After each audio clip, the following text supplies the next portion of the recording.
సుమతి శతకంలో చెప్పినట్టు మనందరం ఏమనుకుంటామంటే, అంటే బలవంతమైన సర్పం కూడా చలిచీమల చేత చిక్కి చచ్చిపోద్ది అంటారు.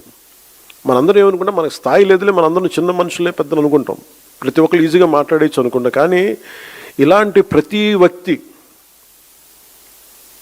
ఈ మధ్య మీరు చూస్తూ ఉన్నారు కొంచెం కాక్రోచెస్ అనే ఇది కూడా అని నాకు సుమతి శతకం గుర్తొచ్చింది.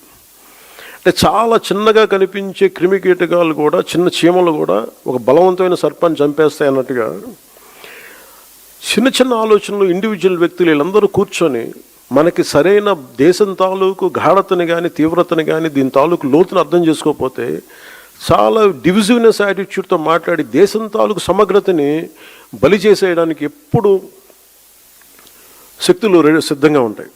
అలాంటి అలాంటి ఆలోచన ప్రవాహంలో మనం చిక్కుకోకూడదు అన్న భావన తెలియజెప్పడానికి ఈ ఢిల్లీని వేదికగా పెట్టాం. అయితే చాలా కోట్ల మంది చిన్న చిన్న ఆలోచనల వ్యక్తులు కూడా కలిస్తే అది మంచి కావచ్చు చెడు కావచ్చు చాలా బలమైన ప్రభావాన్ని సృష్టించగలరు.